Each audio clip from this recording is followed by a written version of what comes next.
Sports on Tap is brought to you by Go To Pro Plumbing, Land & Sea Motorsports, On the Bay Customs Boutique and Cafe. Good evening, ladies and gentlemen. I need all of you to stop what you're doing and listen. Playoffs? Don't talk about it. Playoffs? You kidding me? Playoffs? I don't know what we're yelling about! I mean, listen, we're talking about practice. Not a game. We're talking about practice. Loud noises! Not a game. This is the first time in my life I'm glad I'm deaf. We're talking about practice, man. How many assholes we got on this ship anyhow? 65. 63. Knew it, I'm surrounded by assholes. Kick the tires and light the fires, Big Daddy. We are tonight's entertainment. We're here to fuck shit up. Sports the way it should be. Nothing sugar-coated, with loaded with all the information you wanted. From legends to prospects, nothing's off limits. Chris and Joe be taking on all topics with no stopping. They keep it rolling and going and ball hopping at a rate that's hard stopping. With music and straws dropping, they're getting it in. Sports Center competition, man, they in it to win. This ain't a fluke, from Carolina to Duke, from MSU to Michigan. You'll know if you listening, and you ain't, you missing it. All the excitement, they shock like a thundercloud and rock with lightning. Get it together, you know ain't nobody better. Bring heat than cold weather. You better put on a sweater, you better just let it go and all come and attack. Sit back, relax, let's tell them it's on tap. We'll do it live. Fuck it. If we take a fucking tight end, I quit. You can't let that shit happen. You can't. Welcome to this week's edition of Sports on Tap. I'm Chris Scott, alongside Frank Giagata and Joe Waddell. Gentlemen, how are we? Doing good. Doing good. How are you? Just living the dream, like everybody else. Somebody's dream. Somebody's dream. Maybe living somebody's nightmare. I don't fucking know. It's somebody's dream. It's somebody's Not dream. necessarily mine, but it's somebody's. Right. Frank, how are you doing? I'm wonderful. I got a new hat. I can see your new hat. It's lovely. It's absolutely lovely. Every time I look at that, I'm like, I still can't believe they actually made that fucking hat. Yeah. I think the thing that amazes me more is you bought that hat. I Both did. of you bought that hat. Yes, we Yeah, did. we went five. We went 50-50 on a hat. Yes, we did. For you. During the show last week. Literally live on the show. Let's be honest. You guys went 50-50 on this hat. Not for me, but for yourselves. That's fair. I think that's a fair assumption, yes. All right, well, now it's just semantics. It's for you. It's on your head. It is on my head. It's also for us because we get to sit here and laugh at your hat. So, yeah, I think we all win. I think the only thing I dislike about this hat is the fact that I have to wear it forwards.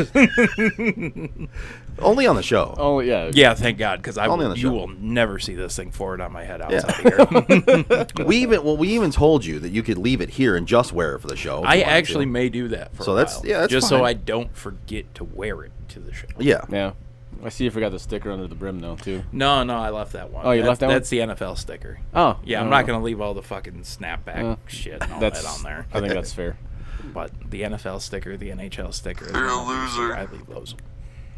Fair enough. It's looking good on you, buddy. Appreciate it. Yeah. And thank you guys. You're welcome. You're welcome. Our pleasure. I'm glad we could do that for you. Absolutely. Feel free at any time to do it again. You're a loser.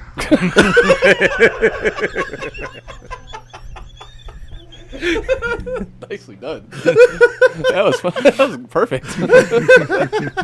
Nice. Oh my God. I have no argument. Now I'm the one with the hat that has the giant L on it. You're a loser. Speaking of losers, let's go to the picks.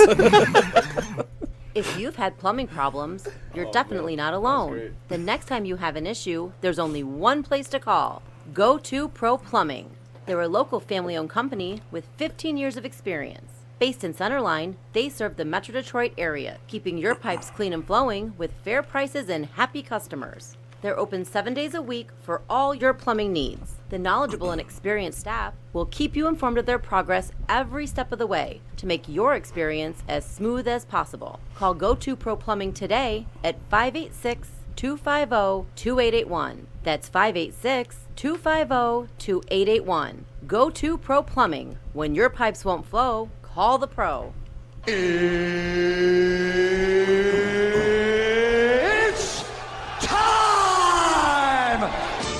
It is time for the picks. Who wants to start us off? You want me to start off? You want to go? I think you started We'll off. start it off. All right, I'll Yeah, start I it gotta- off. We're going. The Toronto Blue Jays are taking on the New York Yankees tonight. I'm going to take the Blue Jays laying the 1.5, going off at plus 142 tonight. I'm taking them. Nice. You're taking the Blue Jays as well? Yes, I got the Blue Jays as well. Frank's pick is just ditto. Sounds like What somebody he else we said. used to do the show with. Frank's just like, you know what? I like that one. Yeah. Ditto. Yeah. Joe, it's your turn. Go ahead and put that one down for me. I agree with you guys. No. Every time I can get a chance to get that in, you know I'm going to fucking do it. I know. And I continue to sit here and just laugh. I agree. Cool. Good talk. Dynamite analysis. Joe just punched his mic. Punched the microphone. Oh, man. All right. shit. All right. I'm going to go ahead and take the Tigers tonight. They got the Royals. They jumped on them pretty good last night. Tigers are getting a run and a half, so I'm going to go ahead and take that with them going over the Royals. Ditto. I'm actually taking the Tigers going off on the money line, going off at 114, plus 114. All right. Okay. Nice. You guys both have 2 picks in. I have none. You guys are in agreement today. Let's see if you guys agree on this one. Did you do anything for the Sox or the Marlins game? No, I did not. No. I'm sticking to baseball. I'm going to go with the Dodgers tonight, minus a run and a half, going off at plus 110. I like them to cover the run and a half tonight. So just a feeling I have. Bet at your own risk. You want to go with another one since we've already done 2? You know what? Sure. Are those 2 of yours? You guys are all right. Yeah, they are now. Then I'm gonna go with the NHL, and I'm gonna do the over tonight. I'm gonna bet the over tonight. It's over 5, even 5.5. I would be cool with in the Islanders Lightning game. I'm sticking with that game, but I'm going to take the Islanders on the money line, going off at plus 164. I think I'm going to do the exact same thing, except I'm going to flip on you. I'm going to take the Lightning on it. All right. For no other reason than, like I stated before the show when we talked about it, I don't see a way the Lightning can dig themselves out of an 0-2 hole. So I think they come out firing tonight. All right. My last one is going to be another hunch, just a feeling I have. I have a feeling that Harden plays tonight and guts out the hamstring injury, and I believe that the Nets will beat the Bucks tonight at home. So, taking the Nets. All right. Nice. That's it. All right. That's all. That's it. That's all. That's the picks. You're a loser. I'm glad you played that again because what we're about to talk about exactly describes this fucking motherfucker that we're about to talk about. Nope. Now, since our last show, and there wasn't a lot of details when we did our last show, so we didn't talk about it at all. But since then, a lot more details have come out, a lot more allegations have come out, and we felt it necessary to discuss it. We have to. Yes. As you may or may not know, there is a scandal of sorts going on at the University of Michigan, specifically in their athletic department, specifically their football team, going on during Bo Schembechler's tenure there. It's been funneled towards that. Yeah. And it's so much broader than that. It almost bothers me that it's only funneled towards the football team and Bo, but it's because that's the big name, right? That's the big one to go after. It's way broader than that. The University of Michigan themselves is really on trial here. Yeah, that's the University of Michigan, period. As they should be. Right. I will say, for no other reason than nothing has been decided either way, I feel it's necessary to share that obviously Schembechler's family has come out and denied that he knew anything that was going on. Besides one of his sons. Besides the one son who basically confirmed everything. Yes. But yes, 2 hours ago, the Free Press reported that his family has stepped up and said that he was not aware. Which is not surprising. Right. In the least. And like I said, basically because this is something that hasn't gone to court, hasn't been decided either way, I felt it was necessary to share that. No, but that's both for all I care, his family can go suck a fucking dick. Both the sides odds need are it happened. Both sides need to be shared because at this point it is allegations. Right. Yep. At a certain point, an allegation, a second allegation, a third allegation. Yeah, I usually hit that point A after fourth about allegation. 10, maybe 12, not 900. Right. So at this point, and again, it's kind of all being funneled towards Bo Schembechler, and we'll discuss that, right? I mean, but as a whole, there's 900 allegations towards at the University of Michigan against Dr. Anderson, who was known as Anal Anderson, who was known that he sexually assaulted people in his office. I don't know another doctor that has a nickname like Anal. It's just it's amazing to me that maybe a proctologist. I know high school kids who have that nickname just because they got a buddy who may have thrown it in the ass once or twice, but no fucking doctor that has the name Anal. I'm sorry, this shit really just. I'm sorry, this shit just pisses me off. So as these things like just start popping into my head, it's literally diarrhea. But I'm so disgusted by the entire thing that. Well, yeah, it's a disgusting thing. Yeah. And like you were saying, one allegation you kind of dismiss it. A second one, you still dismiss it, but you kind of takes on a little bit more weight. And then a third, and a fourth, and a fifth, and now you're up to 900. 900. Like, yeah, I'm sorry, that's a lot of smoke for there to be no fire. Right. And I look at this like the Joe Pa at Penn State with Sandusky and all that shit. Yeah, and he wasn't the one doing it, but he enabled it. But you're damn sure he knew about it. He knew about it. He enabled it. Yep. And in this case, speaking about Bo Schembechler, it's becoming apparent, again, alleged, nothing's been proven, but it's becoming apparent and I think we all can agree here that we're all three going to speak on our own opinions on this. This is not the opinion of the show itself, of each other. We have our own separate opinions, and we haven't really discussed this together, so we might even learn something about each other here. My opinion is that he knew from several people, if not more than that, and he helped basically cover it up. And at this point, if we're just speaking on Bo Schembechler, take his name off everything. Everything. No, I'm actually in lockstep with you on this one. I was gonna say take his statue down, take his name off everything, take that jackass that coaches the team now, and either get him a new fucking uniform to wear, or get him some new clothes to wear, or just ship him out of town because I can't wait to see him go anyway. And the University of Michigan themselves needs. Correct me if I'm wrong. Wasn't he one of Bo's guys? Yeah. Oh yeah. Okay. He's.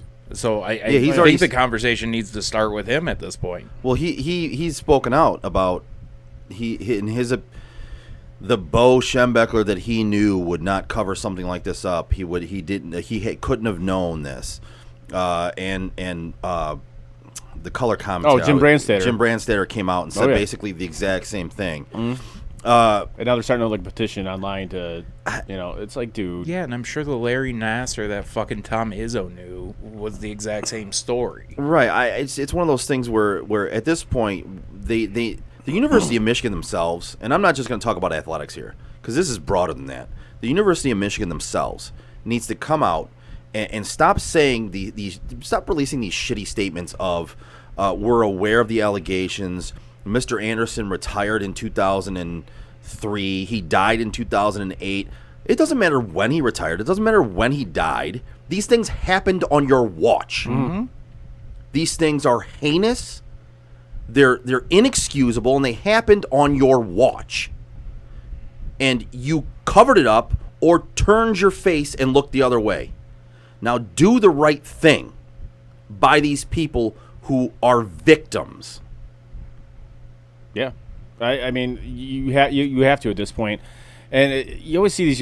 Penn State did the same thing. They tried to cover it up as well, and then when more evidence started piling up, they tried to distance themselves from it, like Michigan's doing right now.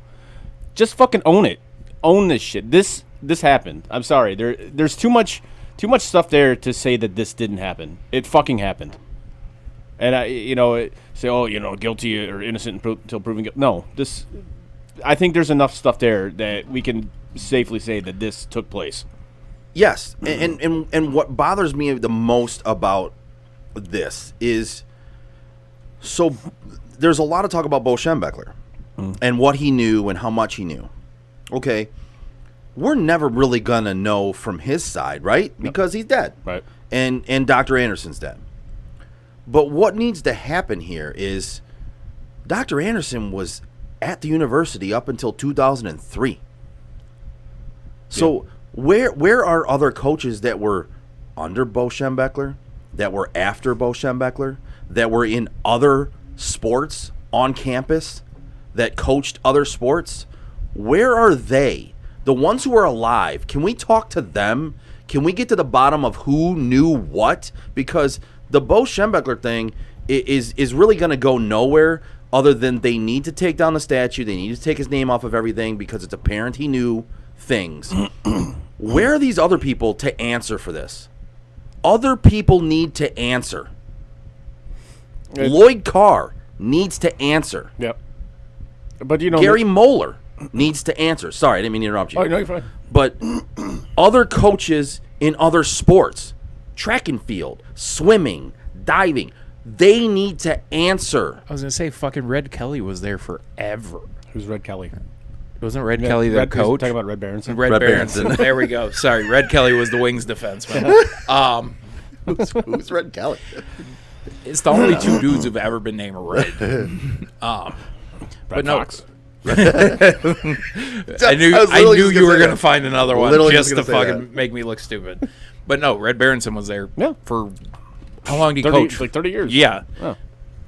Same doctor. I'm sure he knew something. And this goes past your fandom of a university and, and 100%. teams and everything. But I will say this: the University of Michigan needs to proceed very cautiously and very calculated right now, and they need to do the right thing. And this doesn't mean anything in the grand scheme of things, other than I will say that if they don't do the right thing here, in my opinion, what I feel is right, if they don't try to right something here and do the right thing, I will not wear another Michigan shirt. I will not wear another Michigan hat. I will distance myself from being a fan of the University of Michigan if you don't do the right fucking thing. Because I can't back a university who won't do the right thing in this situation with something like this. I can't. I just can't. And I got to kind of second that, because that's, I don't know, I don't want to be associated with a university that, it's hard to say that they think this was okay and not doing the right thing, but that's kind of what you're saying. You're saying, well, it happened, decades ago. Yeah, whatever. It's what it is. It's old. Right. It's old. No, right. It doesn't matter when it happened. It fucking happened. It happened, and it happened at your university. So yeah, something absolutely needs to be done about this. What I off the top of my head, I don't exactly know, but there's people a lot smarter than I am that know the right thing that needs to happen here. There needs to be ownership of this. Yes. And ownership of this starts with, sadly, one person who's not alive anymore. Right. Ownership of this will start with take Bo's name off of everything. Everything. Mm-hmm. Take his statue down, and then proceed from there. And where you proceed from there is there's plenty more that has to happen after that. Right. But that's where it starts. Yeah. Where it ends is where the victims are satisfied with the situation and how it's played out. And I don't even know that that'll ever be possible. In general, you're right, Yeah. but Sadly, in my opinion, the victims need to be satisfied that they were heard, that they were taken seriously, and that something was done. Yeah, I mean, Because we're sitting here denying 9, and we're not doing it. Saying we is a fucking terrible idea right now in this conversation. But the university is denying 900 different claims. So where the university is at right now, and I almost laugh because you have 900 people who have spoken out and said something similar. Mm-hmm. So the university has this idea that 900 people are conspiring against a guy Right. who's been dead for 15 years. Well, and again, that's where I say, and a guy who also, like, no offense, he is whatever you want to say about his legacy at that school, but at the same time, he's not been relevant in even longer than that. What do people get out of conspiring against him at this point? Well, and that's the only thing that I can say when it comes to denying it. Here's the kicker: only a fraction of those 900 were from the football team, and have anything to say about Bo. A fraction of those from the football team, and a fraction of those have anything to say that they actually told Bo. So it's a fraction of all these 900 people. Yeah, because we're concentrating on one individual. Now there's fucking high schoolers that are no longer high schoolers, but people who were in high school at this time that have come out. I think there's like 6 different high schools that they've gotten accounts from just in the Ann Arbor area. Right. So it's so much bigger than just talking about Bo. Right. It's a fraction of a fraction of the people, of the 900 people that said that Bo knew or that they told Bo. So again, my thing is, it starts with the University of Michigan taking responsibility. You take down Bo's name, you get rid of everything. But then you go from there and you make other people accountable. And you talk to these other coaches, because it can't be 900 people and only a fraction of a fraction told Bo because they were on the football team, and only a fraction of those told him. There's plenty more athletes. There's plenty more kids on that campus that had a horrible encounter with this doctor. Somebody else needs to know. Somebody else has to know. You can't tell me out of these 900 people that only a couple told Bo, and Bo's the only one that knows. Only one that knew. He's the only one that denied, that turned a blind eye. Like, breathe. This thing, it pisses me off. The way the university has handled this, and this whole thing bothers me very, very much. And I think the thing that bothers me even more than just the fact that there's 900 people that spoke out against the University of Michigan is how many other people there probably are at other schools that still have shit like this that has gone on. Yep. And Penn State had the opportunity years ago to set the precedent of what you would do. And again, speaking personally, as far as my own beliefs, I think Penn State missed the ball on that. I don't want to see you put your program through sanctions. These are fucking kids who have taken a chance on your school 20, 30, 40, 50 years after the fact that this shit has happened. Penn State, sure, you eliminated yourself from the playoff contention for a handful of years or whatever it was. You did nothing. Yes, you did hurt the finances at the school by doing that. Absolutely. But you did nothing but hurt the kids who took the chance by going there. Right. Who had nothing to do with any of that. This has nothing to do with a football program, a baseball program, a basketball, a hockey, a lacrosse, badminton, whoever the fuck it is. This is the school has to answer for something. Yes. I don't want sanctions on any individual program. I want the school. And I completely agree with that. And my thing in this is those other schools we mentioned, right? So you have Penn State, who in my mind didn't handle it very well. Oh shit! And all the stuff that was done at Baylor. Baylor.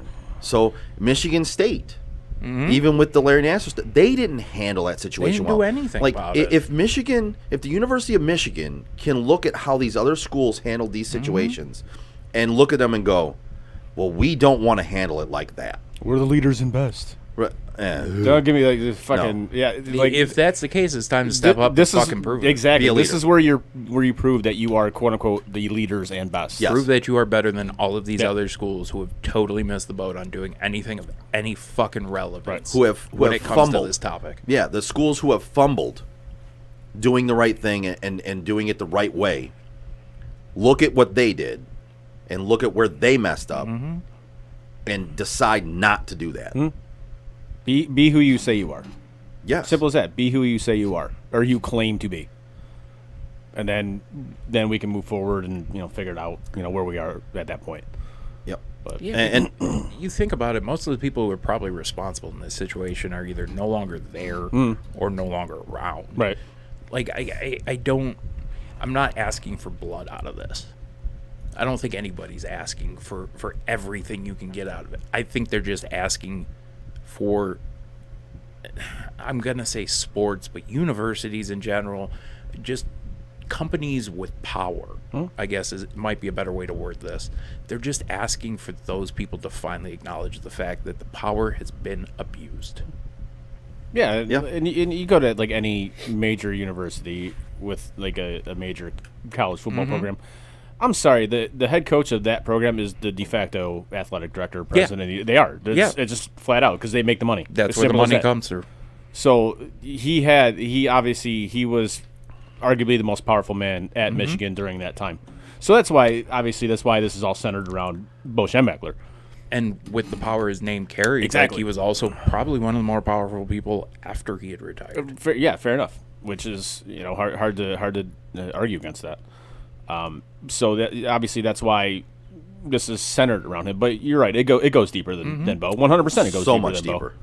So much deeper. So the next few months are going to be very, very telling. Yeah, what the University of Michigan stands for. Yeah, well, tomorrow there is apparently going to be a press conference with 40 more. 40 more so people. We're at almost 1,000 people. 40 more people coming forth, and apparently there's at least one, if not more, that will say that they did tell Bo. And who knows what the other 39 or so people are going to say tomorrow. And again, this is being expedited. This was going to happen, but this is being expedited by Jim Harbaugh, by people coming out and saying, well, this couldn't have happened. There's no way this happened. There's a lot of people here saying this happened. There's grown men breaking down in press conferences crying because they were abused when they were younger by the powers that be that had power over them at a university where they went, where they should have been taken care of. And they're grown men breaking down and crying in press conferences. And you're telling me they're doing this, why? To sully the university? Yeah, right. To sully Bo Schembechler? Come on. There's two things that bother me here. One of them is the fact that, I told you guys, I think this gets poo-pooed a little bit because it's considered men. They're considered young men, right? 18, 19-year-old young men. If this was women or kids, it would be looked on with more scrutiny. Oh, it would 100% be blown up more. And that bothers me because sexual assault is sexual assault. It doesn't matter. I mean, you look at Michigan State. That was mainly like what, gymnasts? Yes. Like female gymnasts? Yes. And you saw how that exploded. Yes. And well, it should have. Yeah. This should be bigger because this is on the same level. It is powers that be taking that power over you and making you powerless and sexually assaulting you. I mean, I'm reading a tweet here from one of the anchors on Fox 2, and I guess she had spoken to a former player, and it he literally came out and said, the coaches used to threaten a Dr. Anderson physical if you did not work or play hard enough. I don't even know what to say to that. I got nothing on that, man. I mean, that just tells you right there that the culture at that time. It's just that's horrible. That's absolute shit. So I said there's two things that bother me here. The like at the heart of this, right? And one is that it to me it doesn't get taken as serious as some other allegations at some other places, right? Right. The other thing is that this is being kind of thought about that this was in the distant past, right? It was so distant. Tomorrow will be held in front of the football stadium, by the way. Yep. So that this is so in the distant past, right? Dr. Anderson only retired in 2003. So it's not like it's in the distant past where it only happened in the 60s and the 70s. Yeah. No, this dude was at the university until 2003. And players and people from the 90s and 80s are coming out and saying they were sexually assaulted. They're coming out right now. So how many more are going to come out? I'd say a significant amount will come out. I said the next few months are going to be very telling as to what the University of Michigan stands for. And if the whole leaders investing is total bullshit, which I believe it is, or if they're actually true to that motto. which they I need don't to, think they are. They need to prove that they're that model. Yeah, 100%. They need to prove that. And again, this doesn't mean much in the grand scheme of things, but I can tell you right now, if they don't do, in my mind, what they need to do in this situation and own it, I will not support another University of Michigan thing. I will not support them at all. At all. I will get rid of all my clothes, all my hats. I will get rid of everything. I will not support that university one fucking bit. Not one bit. This is where I'll slightly own your shit. This is where I'll slightly disagree with you, because like we just talked about, the kids that go there and play in the programs, they shouldn't be punished for what the university itself is doing or failing to do. So, in that regard, I will still root for the basketball team, the hockey team, and the football team, but the university itself can get fucked. But I don't think it's fair to those players who play for those teams to bear the brunt of our anger over something that the higher ups at that university are failing to do. That's why I will slightly disagree with you on this. That's your prerogative. I cannot wear an emblem. No, I agree with you. Of an organization, right, that will not do the right thing in a situation like this. That they have to do the right thing here. And again, this is a moot point for me if they do the right thing. Take ownership of this. Talk to the victims. Find out what they need to get past this. Right. Do what you have to do. If they don't do that, if they botch this, I can't support that. What I do agree with you on is like the apparel and shit like that. That I 100% am in agreement with you at 100%. But like I said, the coaches who are there now, like Juwan and the hockey coach, I fucking forget his name. I'm not going to stop rooting for those guys because, again, they had nothing to do with this. Right. Nothing. So I don't think it's fair to them for them to bear the brunt of my anger toward the university itself. But again, like, and this is just a question. This isn't me baiting you into a conversation based on something I know that you did. This is just simply a question. Juwan, he was there in the early 90s. Mm-hmm. What are the chances he might have known something? He may have. I don't know. Like that, and that's where I just look at and go, the history of this program. There are so many people out there that I am now questioning. This basketball team, I may not advertise it, but I love watching that fucking basketball team play. Not a university I enjoy whatsoever, but the way that team plays, I just can't deny them. Now that's at risk because a fucking university did something stupid. Right. However long ago this was. Like, I hate to see that happen, but at the same time, like, you have the platform. You are a major university. Oh, Mel Pearson, sorry. Just came to me. Sorry, it just came to me. It happens sometimes. Yeah. We forget shit. Yeah. But you have just this collective group of people that knew something, and unfortunately there's so many other people now that are assumed guilty because of that. It's, guilt by association. It's right. Well, and for me, it's not like anybody on these new teams, these kids on the basketball team. I love that basketball team. I love Juwan Howard. So the way he coached them this year. That team was awesome. It would bother me to not root for Michigan anymore. Right. I've rooted for them my whole life. But I look at it as they won't care if I don't ever root for them again because they don't know me. They don't care if you root for. They don't care if you root for them. Period. Right. They don't give a shit. So I was going to say your couple $1,000 every few years isn't going to fucking make a lick of difference. It's not like me not rooting for them hurts them as kids, as basketball players. But I can't support that university if they don't do the right thing. Right. And it's like you don't support a company that you don't agree with their values, right? So lots of people refuse to go to certain restaurants or certain chains or certain stores if they don't believe in their beliefs and the things that they've said and the things that they've done. I don't eat Chick-fil-A. I was gonna go there. So you have the right to not go there. It could be the best fucking chicken on the planet, but because you don't agree with their philosophy. Spoiler alert, it isn't. I believe it is, actually. That's fair. I really do love their chicken, but if we want to get into the topic, the deal breaker is the filet sauce. The filet sauce changes everything. But all right. But you have every right, and I see your point. Yep. You have every right to not go to a Chick-fil-A because you don't believe in the things that they believe in and the things that they say.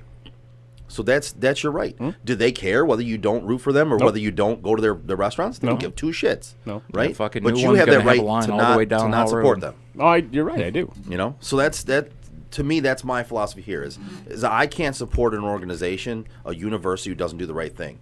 And really, this is a moot point if they do the right fucking thing. Right. Then they got to show it. They have to show it. Do the right thing. And we'll see. We will see. We'll see. So I think we've talked to this enough. I think we have. I think we need to get into some more lighthearted things and talk about some. Unless other we shit. want me sitting here in tears in about 15 minutes, yeah, please. No, I don't think anybody wants that. Nope, I'm good. Let's talk about something else. We should absolutely talk about something else. Like right now, if you're looking to refinance your home or even consolidate debt, right now it's a great time to do it. So give my guy Jason Stiltner at Flagstar Bank a call, 248-675-0675. Rates right now are incredibly low. Trust me, you don't want to miss this great opportunity. Also, I mentioned this ad from Sports on Tap. You get hooked up with $500 off. So give my guy Jason Stiltner from Flagstar Bank a call today at 248-675-0675. Flagstar Bank, equal housing lender, member FDIC, NMLS number 27546. Nailed it. Not one of his better segues, though. No, it's been a minute since I've done a read. I was gonna say it's been at least a few weeks since he's done a read, so I'll give him that one. It was once you got into it, great read. They can't all be winners, man. Great read. Oh, money on the read. Yeah. Just the segue. It wasn't one of my best. Segue was bumpy. I will agree with that. Yes, 100%. Well, this is awkward. Well, especially coming off that topic. Yeah. I'm like, shit. Yeah, where do I go with this? There is no good segue for anything off of something like that. No. Yeah, one of the worst segues to ever do is speaking of sexual harassment. Yeah, right, exactly. Yeah, that would have been bad. I don't think it would have worked out. No. I was going to say, I think that would have been the first and last read you would ever had to do for that. That would have been a really sticky situation. And speaking of sticky situations, is that better? Does that work out for you guys? Is that a better segue? Speaking of sticky situations, the MLB. Oh, the MLB, you motherfucker. Yes. I just love seeing the smoke come out of your ears. It fucking angers me so much. Because even though you know I do it on purpose, it still bothers you. Oh, it does. But when I hear people that aren't trying to do it and they fucking do it, it's just like, dude. Ugh. Like I think it was like Bleacher Report, basically like when I do it. Well, no, like Bleacher Report when this story kind of was breaking. That was their headline, the MLB. I'm like, seriously? I'm like, you guys are supposed to be fucking journalists, and you type the MLB. What the? That's grind my gears, always, all time. You know what really grinds my gears? That. When quote-unquote journalists type the MLB, that fucking grinds my gears. You know what really grinds my gears? That. All right. I feel like there's a repeat here.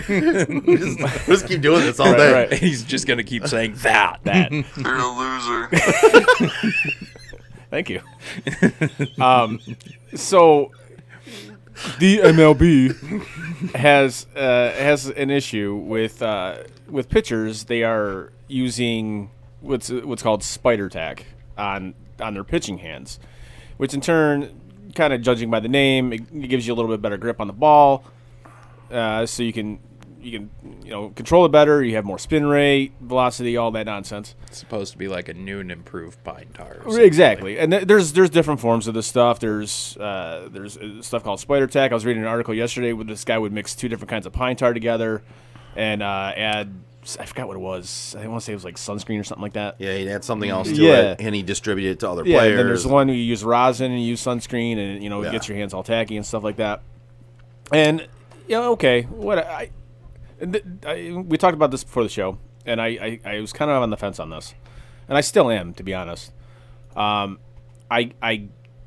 don't necessarily mind if they use, say, like the rosin and the sunscreen, because I feel that if it gives a pitcher a little bit more control, I think the less you're going to have a guy losing a 95 mile 95-mile-an-hour fastball, especially with how hard most of these guys throw now, Right. and drilling somebody in the face. Yeah. So in that regard, I'm actually okay with it. And not to mention, if hitters can use batting gloves and pine tar to give better grips on the bat, I think the pitcher should be able to have a little bit of grip while throwing a ball.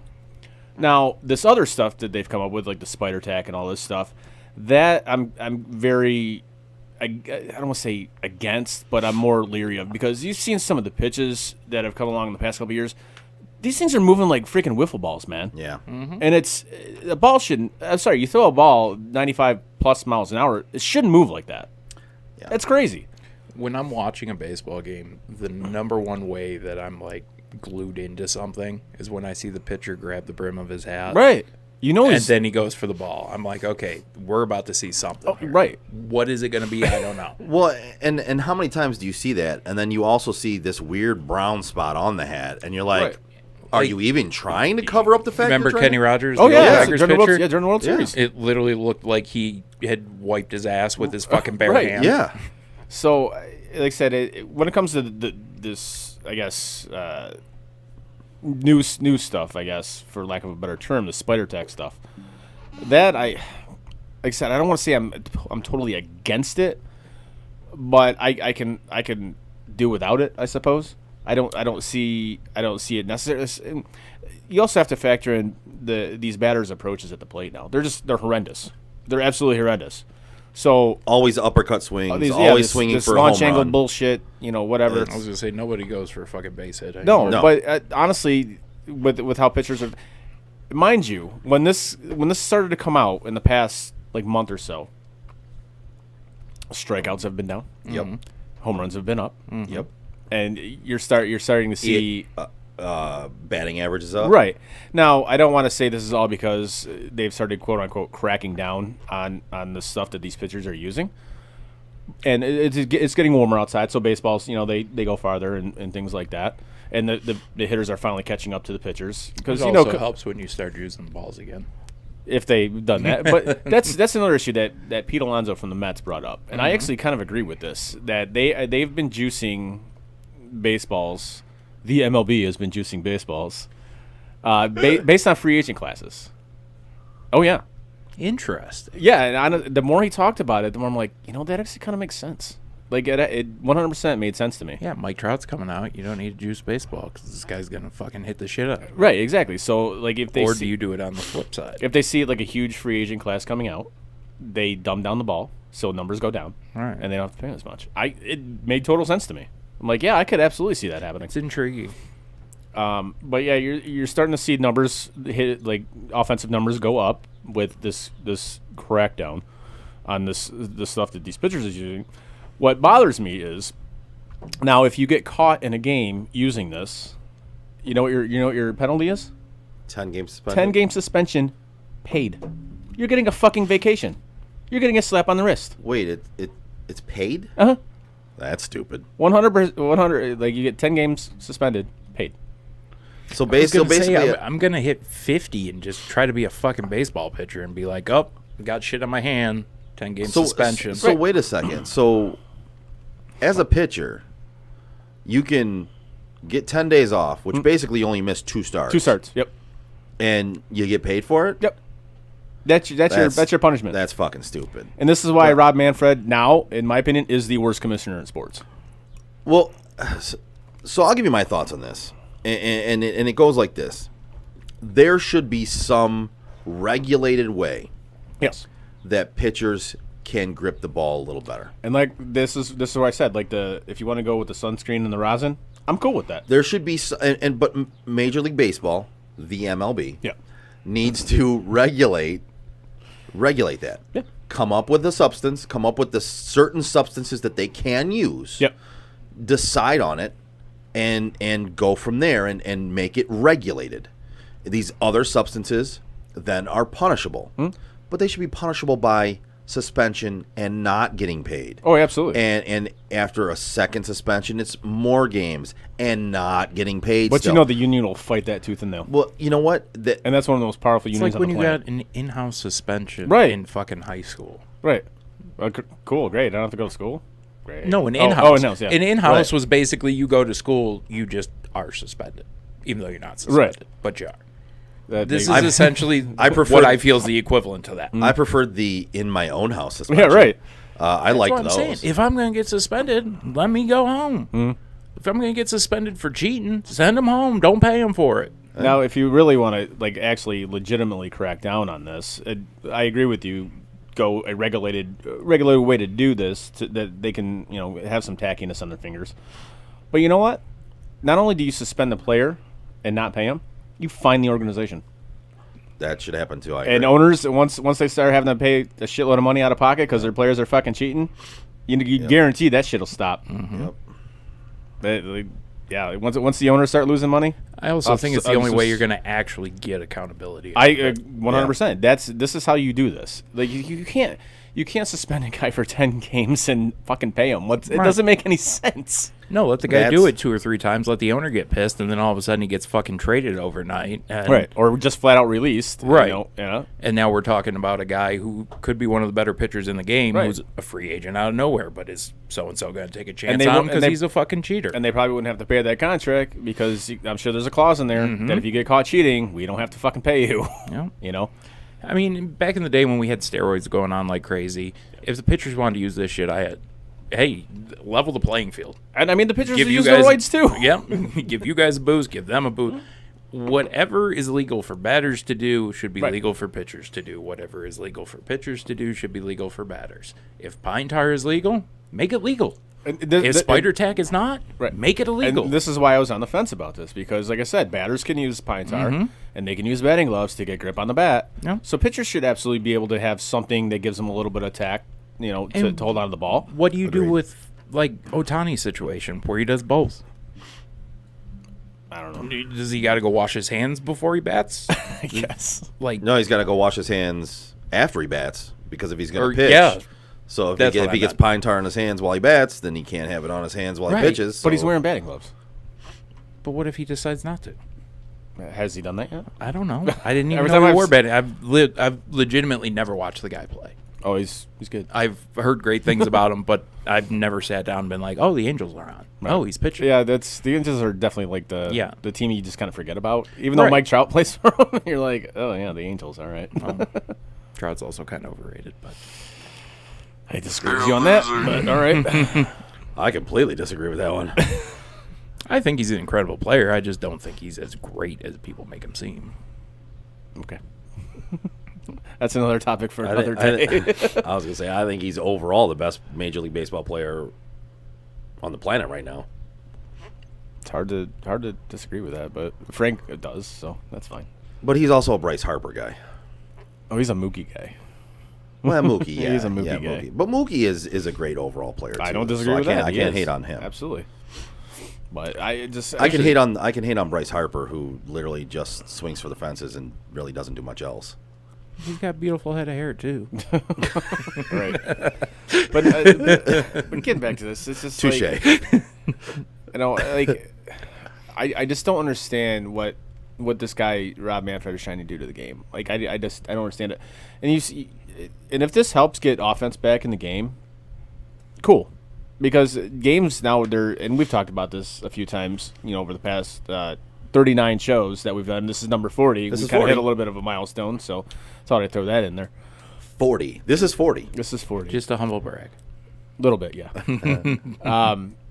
But if this leads to a little bit more offense, all right, that's fine. I'm cool with that.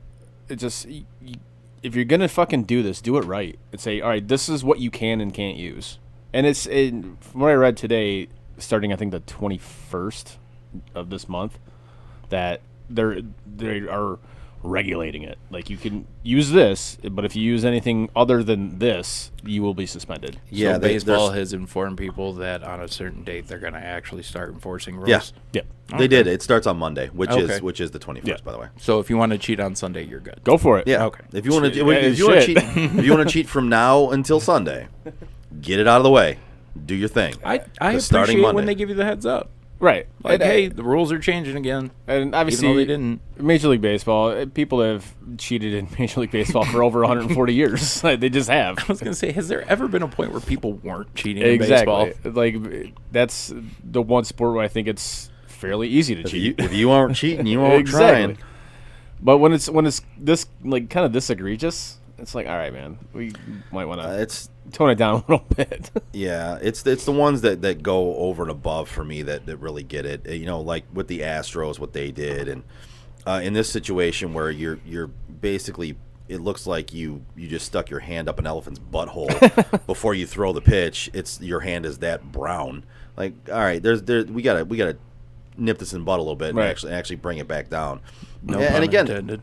Yeah, the way you do that is you figure out substances that they can use and you regulate that. Yeah. There's a simple way of keeping them from cheating and doing these things. It's by allowing what you want them to use.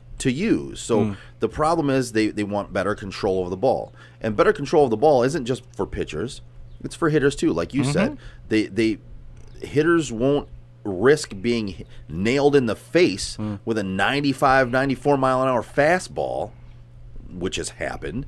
So like a month ago. Right. Better control is better for the batters as well. Yep. So within reason.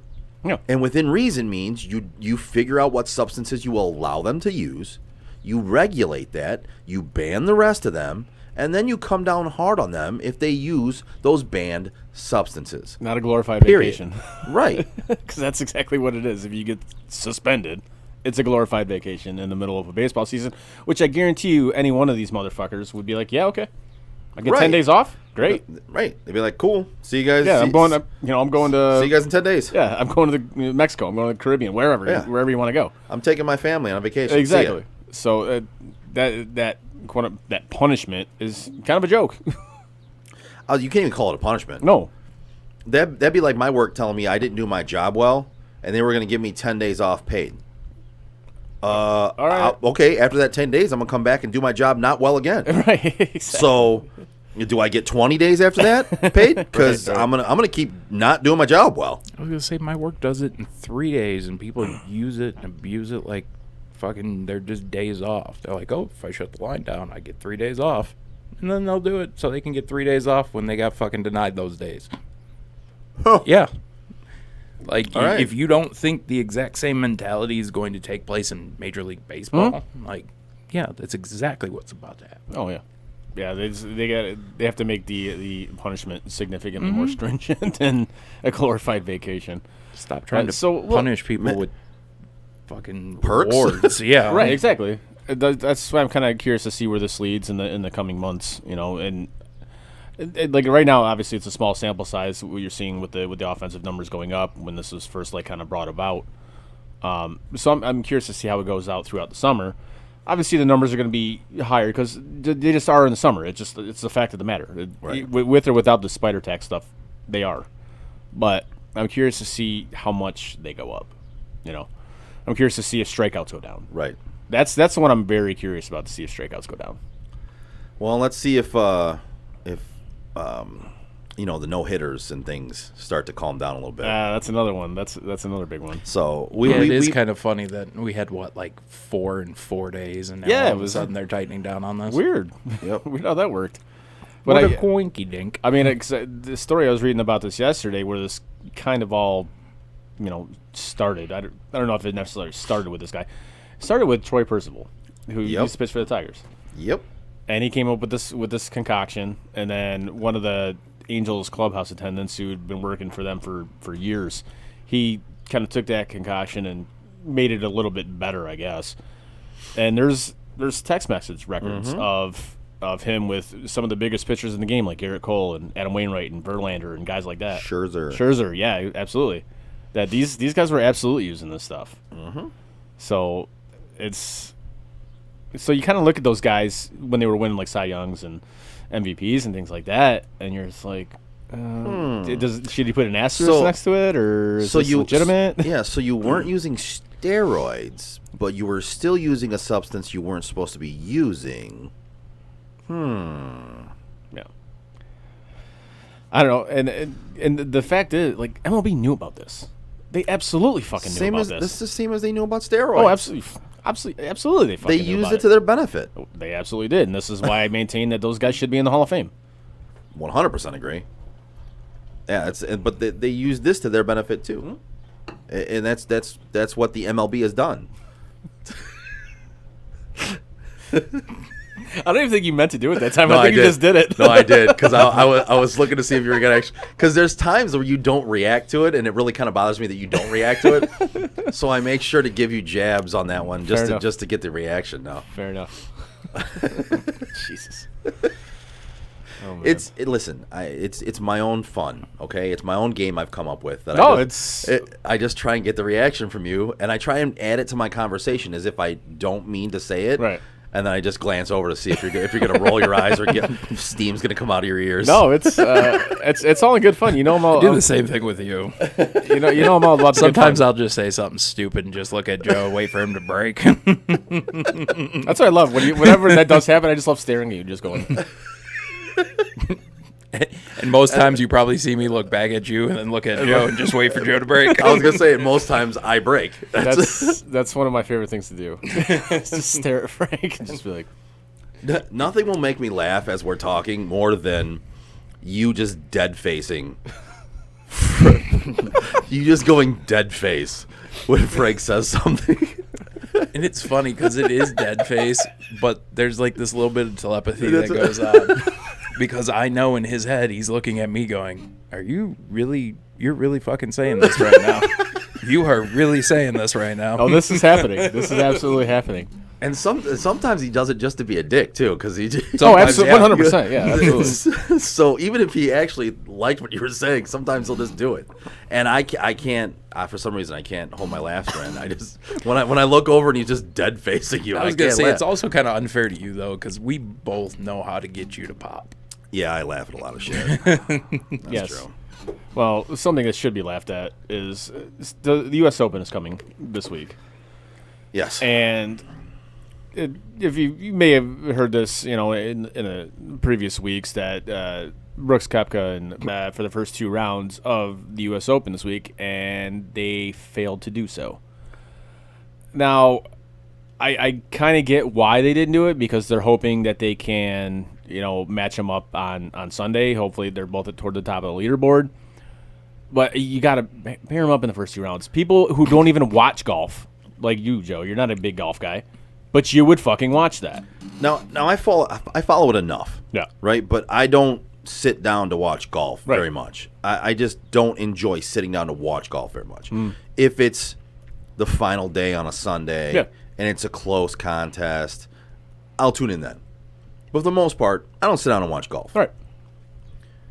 I would definitely make it appointment television if Bryson and Brooks Koepka were together. Oh, it would have been absolutely. It would have been great. I would absolutely tune into that every second that I could. 100%. And I was watching a show earlier, and they were talking about this, and one of the guys on the show said it's not fair to Bryson. I'm like, why is it not fair to Bryson? Because he's the defending champion. Who cares? He's supposed to be a good golfer. Play through it. Who gives a shit? And they apparently... It would be good for the sport, first of all. And reports are that the USGA went to Bryson's, people, his agent, whatever, and asked if, we could pair them together, and Bryson said no, which I think is gutless if that actually happened. I don't believe that happened, because I think the USGA is just gutless in not putting them together. Oh, yeah. You're the USGA. Do whatever the fuck you want. If you want to put them together, put them together. I was going to say, if golf doesn't like anything, it is too much hostility. Right. They for everything to just be nice and easy. Too much show, too much extravagant. They like things to be calm, and you're supposed to golf clap. And they don't want conflict. They don't want yelling and screaming. They've recently adapted a little bit. They've had to. They don't have a choice. The golf outing that they have in Arizona. Oh yeah, that one's rowdy. Yeah, that one's rowdy. I think the Detroit one is kind of rowdy-ish. Well, shit, you saw when Phil, at the PGA, the place was going insane. Yeah. When Tiger won at East Lake, that place was going nuts. So, I think they've adapted a little bit to that, but I think they still try to shy away from it more than anything. Right. And I think this is them shying away from that. Whereas stupid. It is stupid. It'd be better. It'd be a better product if you put these two guys together and just literally put them together and stand back and go, watch the show. You'd get the casual person like who doesn't really pay attention to golf. You'd get them to watch for a couple hours. Yep. You'd get that person to watch for a couple hours. I was gonna say I have no interest in watching, but if the two were paired together, I'd be watching. There you go. Right. See, and absolutely to miss out on that to me is incredibly. It's short-sighted. It's a huge missed opportunity, and it's extremely short-sighted in the fact that you're putting. It's the old heads putting the sport on a pedestal. Like, we can't do things like this, and it needs to be prim and proper.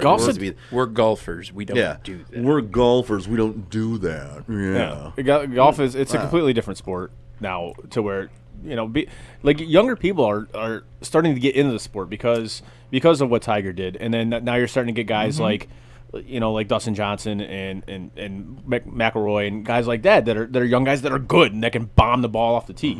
And younger people are into that shit. And even DeChambeau. Yeah. Like, that dude can bomb it. His drives are insane. Yeah, he can bomb it. So I don't care whether you like the guy or not. He could be a douche. I think they're both douchebags, in my opinion. Yes. But when it comes down to it, he's still good for the game because the younger generation is watching these drives that he's hitting. And it's insane. So they pick up on it like, wow, that's great. Let me see if I can do that. Let me watch. I want to see that. Right. But you're basically telling that fan base who you could attract even more young people, and that's with any sport. You're trying to get that younger demographic. It's simple as that. That's what all these sports aim for, is that younger demographic. You have to replenish your audience. And right? sometimes you don't want to do shit. Sometimes you have to do shit that you don't want to do. Right. And like you guys just said, golf doesn't want to do that because we're golfers. We don't want to do that. Listen, we're above that. Yeah. No, sometimes you got to do some shit you don't want to do. You have I know what you're going for with that voice, but you actually sound like Romney Malek when you do that voice. Oh. The guy from was it iRobot or whatever? It's Mr. Robot. Yeah. Mr. Robot. Yeah. Oh. Yeah, like you just kind of sound like see, listen here, see? We're above that. Yeah.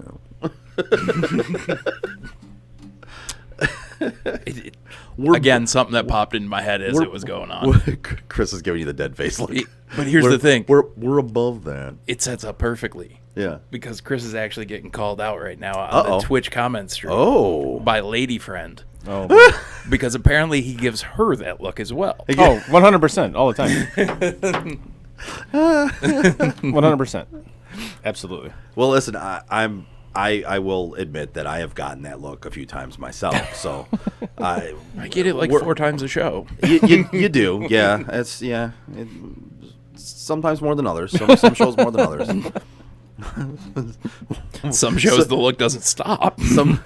Somebody else we used to do the show with got that look a lot too. Yeah, but I don't know what you're talking about. They used to give the look back just because they had nothing to say.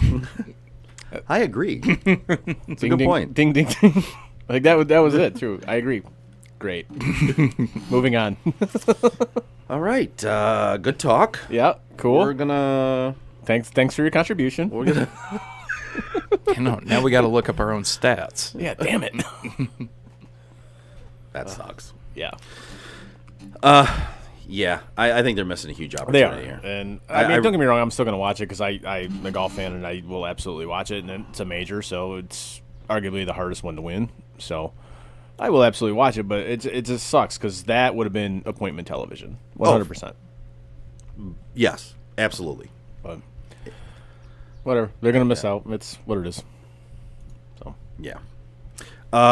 So what do we have next, boys? You got something? Well, we teased it last week, right? And it was a conversation that Frank, wow, my microphone is really I was going to say, we need a little WD-40 in this studio. It was a conversation that you had, Frank, that you had at a, what was it, at a wedding? Yeah, so the way this all started off is I was just at a wedding, having a couple drinks with some old friends from high school, and we somehow started talking about baseball movies. Okay. And we were discussing what movies rank, in our top 5 of baseball movies. Now, you got to remember, too, before we get into this, the two of you and me and I. That's horrible English right there. It's not the best. Listen, I barely graduated high school. I ain't over here trying to fucking give English lessons. But we were discussing this, where all these movies land in our top 5. Now, the important thing to remember with my list compared to your guys's, we also fall just barely in 2 different eras for these movies. So, I mean, right. If you guys want to go with your top 5, I think we got the time to do this today. Yeah, I think we can fit this in today. This is a nice topic. This is a nice lighthearted topic to have some fun with at the end of the show, where we led the show off after the picks with some very intense. Are we topics. doing like your favorite or you think the best? Your favorite. Okay. Your favorite top 5, because, not necessarily the best. Right. Like, we're not looking at the IMDb best rated or best. Yeah. You know. Yeah. If we're doing that, I feel like we're gonna have pretty close to the same list. Yeah. Yeah. So Frank, I think you're a little more prepared on this one because you had the conversation. So why don't you lead off with your top 5? So my top 5 will go from 5, I guess, to 1. I want to say 5 was, I believe, Little Big League. 4 was Rookie of the Year. 3, before the realization that we had at the end of the conversation, 3 was Major League. 2 was The Sandlot, and 1 was For Love of the Game. Which, this is where we disagree. Me and Joe both disagreed with you on this. Yeah. Yep. Which neither one of us feel that For Love of the Game is a baseball movie. And it's not saying I don't like the movie. No, I love it. I really like that movie. I enjoy that movie when But it's let's on. go Die Hard Christmas on you guys. Would it be the same movie if it wasn't about baseball? Yeah, I think yes. Yeah, you think it would? If you inserted another sport that he played, yeah, yes. If he was like a quarterback or something like that, yeah, it'd be the same movie. Okay. Yeah, it'd be the same movie to me. See, I don't see how that would happen because kind of the idea behind it is what's going through his head as he's pitching. I believe it was a perfect game, wasn't it? Yeah. Was it no hitter or perfect? Oh, it was perfect game. Perfect game. Yeah, okay. Perfect game. So it's what's going through his head while he's throwing perfect game. But it'd be like playing quarterback. Like, you're thinking about this chick while you're playing quarterback, and you're throwing 4 touchdown passes, and you're throwing for 800 yards. Yeah, so you're saying like some crazy sort of goal would be okay. Yeah, I truly believe that it would be the same movie. Insert him as in a different sport as a different player. Okay. Insert him as so he played a golfer in Tin Cup. Insert him as a golfer there, and he's trying to win the PGA Tour. You know, he's trying to win a major. Tin Cup, that's an actual golf movie, right? Yes. Yeah, but in actually never seen it. But in this, great really, movie. it's Yeah, a really great great movie. But in this one, For Love of the Game, it's more of a love story with the baseball aspect being a side story. Where if you insert him into a different sport, it's the same movie. You know what I mean? It's a love story. I guess part of the thing with me is the fact that I love it because of the baseball aspect of it. Because he's a Tiger. Yeah, because he's a Tiger. Right. Yeah. Because the baseball game sets up through everything. Yes, not going to bullshit about it. He's throwing a perfect game against the Yankees. Obviously, I get joy out of it. Like, there's everything that builds up is what makes this movie my number 1 when everything's factored in. So I guess if it's not a baseball movie, is it still on my list as a baseball movie? Probably. Okay. And that's fair. It's like we talked about with Jerry Maguire. Is that a sports movie? I say no. I say no as well. I say it's I think we're in the rarity on that one. Yeah. I think there's a lot more people that think it is a sports movie that isn't. So in that one, I think you and I are in the rare group in that one. We're in the minority in that one. And it's funny because I don't say yes or no to it. I almost have the mindset of I'm glad it is, and we don't have to pretend it's not. Like, it happens to be about sports also. We get to talk about it in sports movies. Right. And I just like the fact that we get to do that. And I don't think too much about the fact that it could be the same movie if we're talking about a Hollywood agent. Right. Well, and that's just looking at movies like you and I are kind of movie buffs, right? So we look at movies in a different way than other people do. We overanalyze movies sometimes. To a fault, almost. Right, exactly. To a fault, we overanalyze movies. So that's kind of where I come from with not only Jerry Maguire, but also with For Love of the Game. Is I overanalyze it and I go, it could be the same movie without that certain aspect. You know, if you change the sport in For Love of the Game, it's the same movie. If you take out the fact that he's a sports agent and he's an agent of an actor or he's an agent of somebody else, it's basically the same movie. You know what I mean? Like there's a lot of the same stuff. So, so your top 5, were For Love of the Game, Little Big League at 5, 4 Rookie of the Year, 3 Major League, 2 Sandlot, 1 For Love of the Game.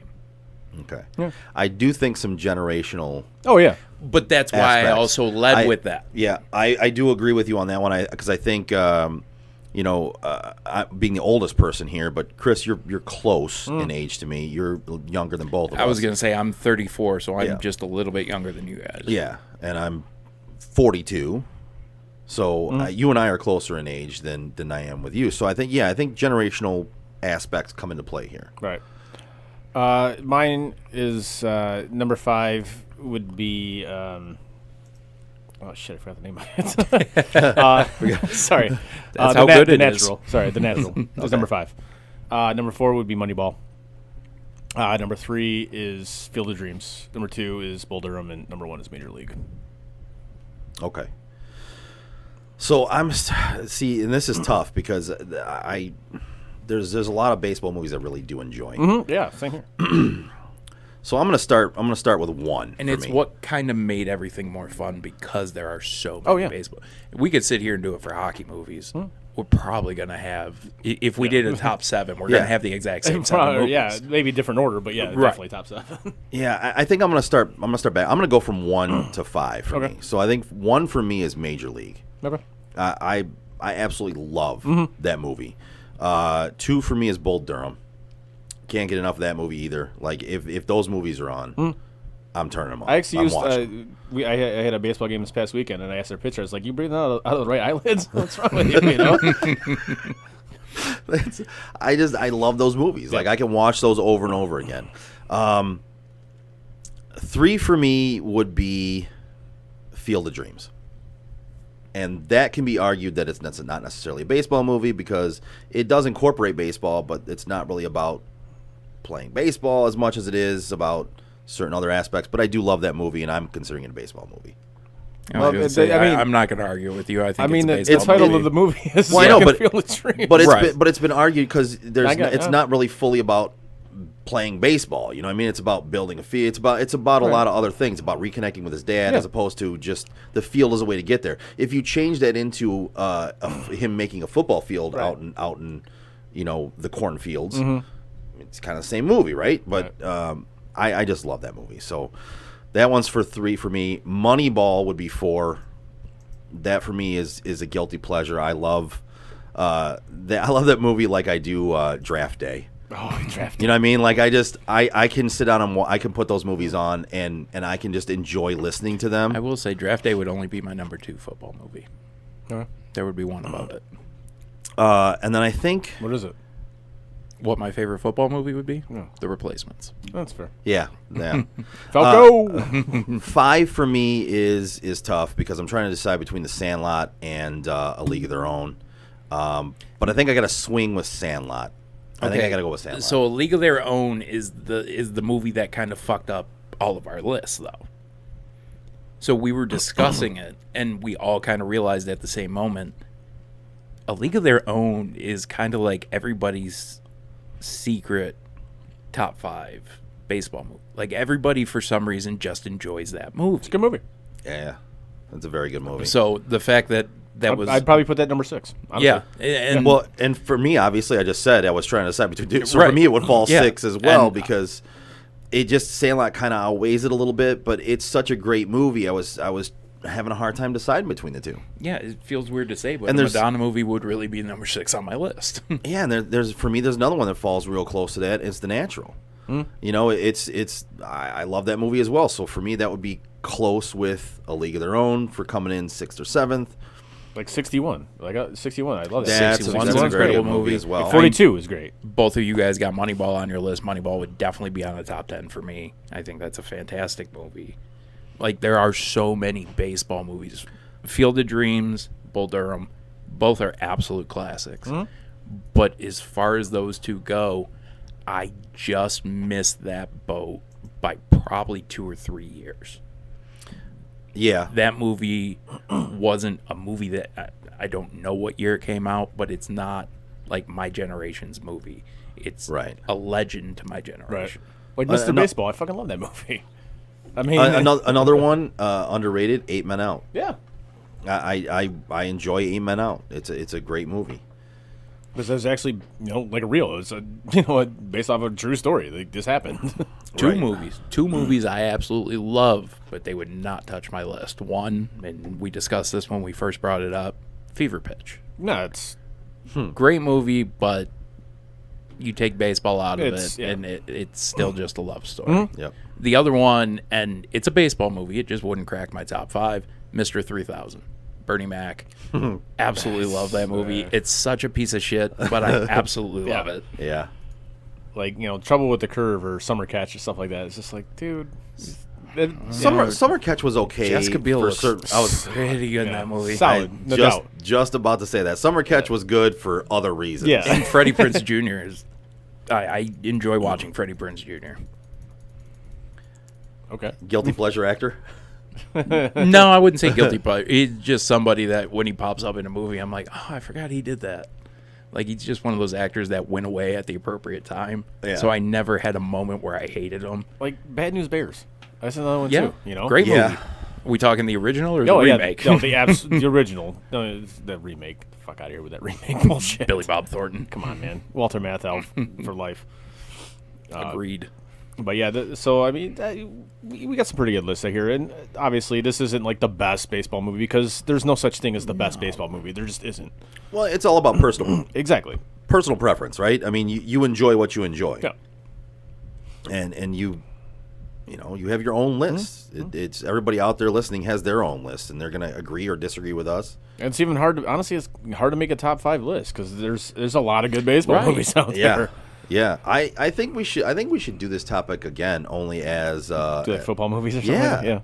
Yeah. I kind of enjoyed just a little lighthearted trying to figure out our top 5s. I was gonna say in the time of year we're getting into, like we'll do it toward football season. I think we'll be able to get a little bit more of this stuff in because for sure, summertime ain't the most exciting when it comes to sports. It's not. It's like baseball, and like that's pretty much it. Yeah, so. We got about a month and a half before, and I know this is your favorite, before we start talking about fantasy football. Oh God! So and actually, I'm trying to figure out. We're gonna do some fantasy aspects with Sports on Tap. I don't necessarily know if you guys want to be involved in it, but I'm gonna try and figure that out. We're gonna do some sort of a. I almost feel like we should try to find some sort of way to do our draft. Incorporate our draft like recorded or something like that. Yeah, we both do that. Yeah, I think we could figure something out. But I also think we run too long to do that. Sometimes our drafts do last like we could do highlights. Yeah. Also, we're gonna discuss having a weekly fantasy show that's separate from the regular show. Yeah. Possibly doing something like that to give some rankings and some insight and things like that. I think that'd be fun. So. Oh, absolutely. But that's awesome. Like I said, we're a month and a half away from that. So we're gonna have about a month and a half here. Where we're gonna have slim pickings to talk about, which is gonna be baseball, and then. And guys, listeners out there, if you guys got anything that you want us to talk about, or want to interact with the show, by all means, like reach out to us, on our social media pages and things like that. Well, like I said, there's stuff you want us to talk about. We're more than happy to do it. So absolutely, we love including anybody who listens in the show. We try to read everybody's comments as much as we can. Sometimes we miss them. It happens, but we love the interaction. So give us some topics, give us some things to talk about. Whatever you want us to talk about, whatever you want to join in with us on. Absolutely, we definitely enjoy that. 100%. So. And it would help us out. Yeah, and in the slim pickings of baseball season, it would help us out. So, all right. With that said, you guys have anything else you want to get out there? No, I know normally you guys lead with this, but I just want to thank everybody who listens and everything. Like, I mean, we kind of had a big week of people listening, we found out, and it's kind of cool to see that this thing, maybe it's not a rocket ship, but there's some people who give a fuck. So we appreciate you guys. Thank you. Yep. We don't got a cameo this week? We do, actually, and thank you for saying that. I almost completely forgot about the cameo. I was going to say, I saw him watching something. I try to not pay attention when he's watching it, so I can react in real time with you guys. Yeah, okay. Thank you for reminding me. I almost left without the cameo. So we do have a cameo. It's Kate Flannery. Who? From Meredith. Yes, Meredith from The Office. Yeah. Okay. I know you've seen some of The Office. Yeah, I got. I think I got through season 4, and I paused at that point. All right. Okay.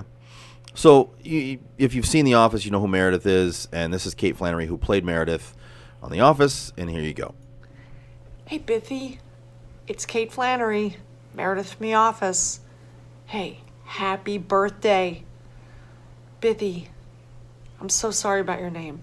Okay, you're one letter off from being a complaint about a female. I can't be the first person to mention this, right? Anyway, if anybody can handle it, it's you, Biffy. So this message is a happy birthday one from Chris and from Harry, your son. And I understand you and Chris met in Philly at Drexel. I've done a lot of drinking on that campus, as well as Penn. A lot of West Philly time in my life.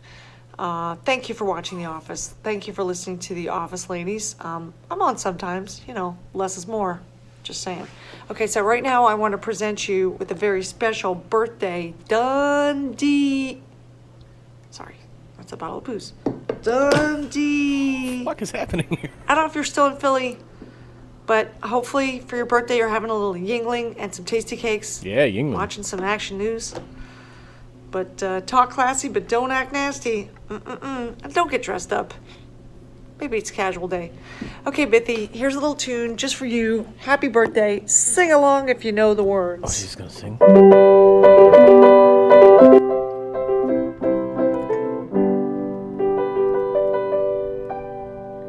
Have a good one. Yeah, that was almost it. Wow, that piano there at the end really, that was a bit much. really came in loud. Good Lord, these things are so fucking awkward. That's the general consensus that I have for all these. It's so just awkward. No matter whether they're funny or they're just they're like they're firing somebody or they're breaking up with somebody or they're just saying happy birthday. That was still the best one. McGrath breaking up. That was the best one. We're yet to compete with those first that few. one was fantastic. But they're all just so awkward. Yeah, they're very awkward. 100%. I feel like if somebody got a cameo for you, most of the time. I mean, now if I were to get a cameo for one of you guys, yeah, I'd probably find the most cheapest, stupidest person on there just to do something funny. But I feel You're like a loser. and that's probably what it would say. Right. But I feel like it just with her introduction, Biffy. Why are you explaining who you are? Yeah, she obviously. We're Meredith. Right. She's Meredith from The Office. Well, okay, yeah. I think she's gonna see your face and probably know that. I'm guessing if they're paying you to send this to somebody that they're a fan of you, they're a fan of the show, they know who you are. Right. Yeah, that's weird. I've seen things where maybe you do need to explain who you are, but I feel like when you're getting a personalized happy birthday from somebody, you probably know who that might person know who is. that person is. Right. Yes. Otherwise, it's a really shitty gift. Yeah. Very much so. I mean, all right. Not as shitty as getting broken up with by Mark McGrath, but still pretty There's shitty. no coming back from that. Dude, that's just hang him up, man. You can't let that shit happen. Exactly. You can't. The only thing worse than having your girlfriend break up with you via Mark McGrath is Mark McGrath probably breaking up with you. Fair enough. You're a loser. Exactly. There's no way to feel any different. I think that's a perfect note right there. So that's going to do it for tonight's episode. Give us a like, a share, and a follow on our social media like Facebook, Twitter, Instagram, Twitch, and YouTube. You can find all of our podcasts on your favorite podcast provider. As always, check out our website, sotdet.com. Again, that's sotdet.com. Thank you to everyone for listening and or watching. On behalf of Chris and Frank, I'm Joe. We are Sports on Tap Detroit. Frank is wearing a loser hat. You're a loser. Loser. See you next Tuesday. Nice. And that is it for us today. No! God, please, no! Bye, have a great time. No! God! Bye, guys. No, no, no, no, no. Bye, buddy. No! Goodbye. No! Goodbye. No! It's never goodbye. You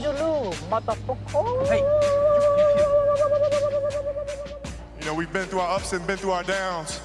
And you were meant to be here tonight. You guys will always be in my heart. Great moments are born from great opportunity.